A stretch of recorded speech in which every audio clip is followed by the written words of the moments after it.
Murjani Anur Hadi, pengelolaan kelas merupakan upaya mengelola siswa di kelas yang dilakukan untuk menciptakan dan mempertahankan suasana atau kondisi kelas untuk menunjang program pengajaran dengan jalan menciptakan dan mempertahankan motivasi siswa untuk selalu terlibat dan berperan serta dalam proses pendidikan di sekolah.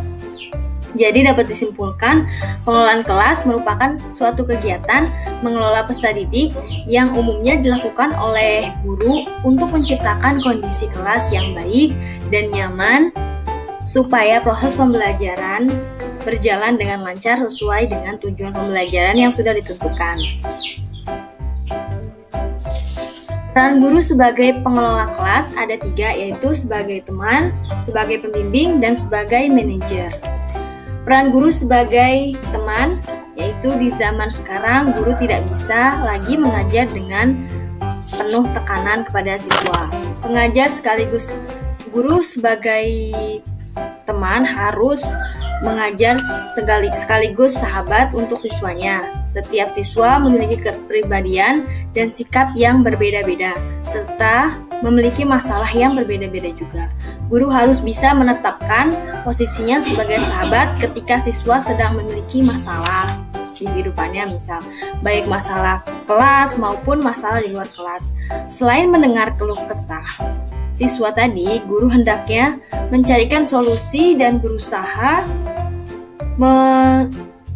membantu siswa untuk memecahkan masalahnya tersebut. Guru juga harus memotivasi siswa untuk menjadi seorang yang mandiri dan tangguh menghadapi masalah yang mereka hadapi. Menjadi sahabat siswa merupakan upaya guru untuk membangun kepercayaan siswa terhadapnya.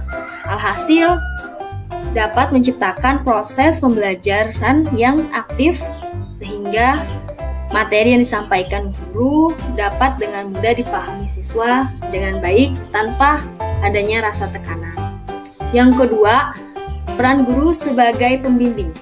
Peran guru sebagai pembimbing yakni guru berusaha membimbing siswa agar dapat menemukan berbagai potensi yang dimilikinya. Membimbing siswa agar dapat mencapai dan melaksanakan tugas-tugas perkembangan mereka, sehingga dengan ketercapaian itu ia dapat tumbuh dan berkembang sebagai individu yang mandiri dan produktif.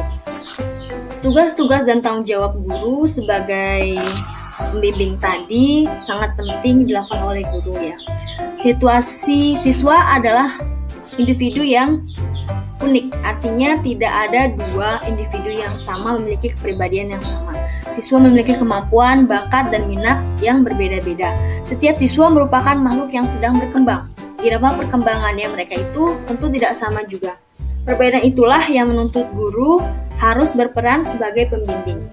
Jadi peran guru sebagai pembimbing yaitu membimbing siswa-siswanya dalam menyelesaikan tugas-tugas perkembangannya, menemukan bakatnya, dan membimbing siswa untuk dapat menyelesaikan masalahnya di kehidupannya.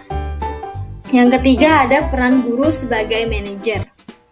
Manajer berarti pemimpin atau seseorang yang mengelola sesuatu yang dipimpinnya. Peran guru sebagai manajer yaitu guru memiliki kewajiban untuk merencanakan, mengorganisasikan, memimpin, dan mengevaluasi hasil kegiatan belajar mengajar yang dikelolanya. Tugas dan tanggung jawab guru sebagai manajer yakni menguasai program pengajaran, menyusun program kegiatan mengajar, menyusun model satuan pengajaran, dan pembagian waktu, dan melaksanakan tata usaha kelas. Guru sebagai manajer pembelajaran berarti mengelola sumber belajar, waktu, dan organisasi kelas. Kegiatan guru sebagai manajer adalah mengelola waktu dan kondisi kelas dari kegiatan awal sampai akhir pembelajaran. Jadi guru berkewajiban untuk mengatur proses pembelajaran berlangsung.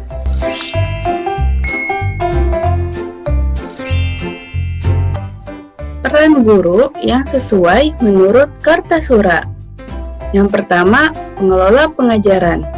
Guru sebagai pengelola kelas atau pengelola pengajaran, guru memimpin jalannya proses belajar mengajar, menangani masalah atau hambatan yang terjadi selama proses belajar mengajar. Lalu yang kedua, fasilitator. Fasilitator yaitu guru berusaha memberikan fasilitas yang diperlukan siswa selama proses belajar mengajar berlangsung, sehingga siswa mampu menerima materi secara optimal. Dalam hal ini berkaitan dengan pengaturan tempat duduk yang nyaman untuk siswa yang dapat memudahkan siswa untuk mengikuti pembelajaran. Lalu mediator. Mediator yaitu guru sebagai perantara dalam usaha untuk merubah tingkah laku siswa dan juga upaya guru untuk menyediakan dan menggunakan media pembelajaran. Lalu motivator.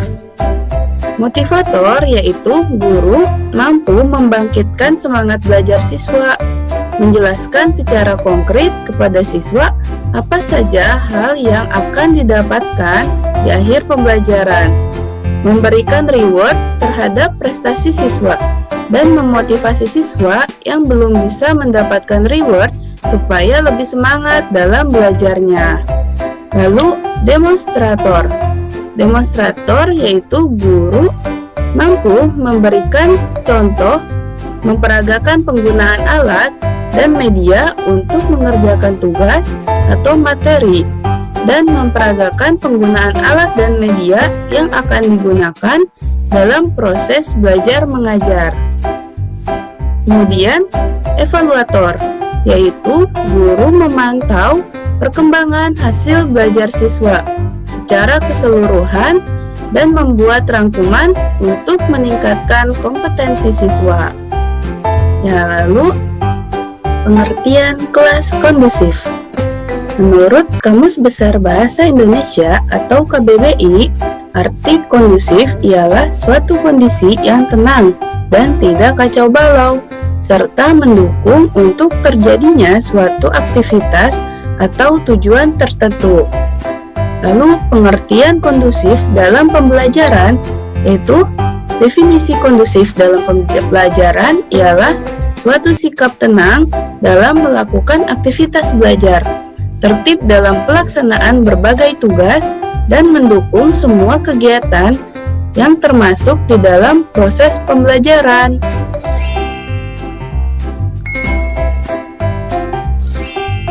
Ya, di sini tuh ada faktor pemicu kelas menjadi tidak kondusif. Di sini ada 4 faktor. Yang pertama itu kurangnya perhatian guru kepada siswa secara personal yang menyebabkan siswa merasa asing di dalam kelas. Ditambah guru yang tidak berusaha untuk lebih dekat kepada siswanya. Yang kedua, metode mendidik guru yang hanya bersifat satu arah, sehingga siswa itu jarang atau bahkan tidak diberikan kesempatan untuk dapat memberikan pendapatnya. Dan yang ketiga itu sarana dan prasarana yang kurang mendukung proses pembelajaran, seperti kurangnya meja, kursi, dan lain sebagainya. Dan yang terakhir, guru yang kurang tegas sehingga siswa tidak mau mengikuti instruksi guru. Lalu pada slide berikutnya, nah di sini tuh ada upaya guru dalam membuat kelas menjadi kondusif. Ada 4 upaya. Yang pertama itu menerapkan metode atau model pembelajaran yang bervariasi. Metode atau model pembelajaran ini sudah banyak, bukan? Nah, kalau misalnya sebagai contoh, hari ini kita menerapkan metode pembelajaran ceramah. Nah, besoknya kita menerapkan metode diskusi, role playing, dan lain sebagainya, sehingga siswa itu tidak jenuh dalam pembelajaran. Lalu yang kedua itu dengan menjadi guru yang tegas. Tegas dan galak itu berbeda. Karena tegas itu akan memberikan efek segan siswa itu terhadap guru. Misalnya, siswa itu ada yang tidak membawa pekerjaan rumahnya. Lalu, sebagai guru yang tegas, kita itu memberikan nasihat bahwa hal tersebut tidak patut untuk dilakukan.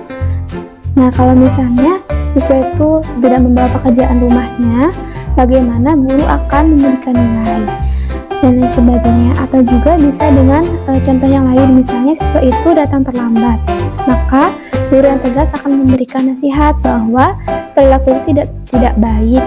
Dan kalau misalnya siswa itu melakukan hal tersebut, maka siswa itu bisa ketinggalan pelajaran. Nah, karena hal itu juga yang menyebabkan rasa segan pada diri siswa, pada gurunya, sehingga dia tidak akan mengulangi hal tersebut lagi. Lalu yang ketiga adalah dengan menyepakati aturan bersama. Misalnya, siswa ada yang terlambat. Nah, lalu kita akan adakan aturan bersama.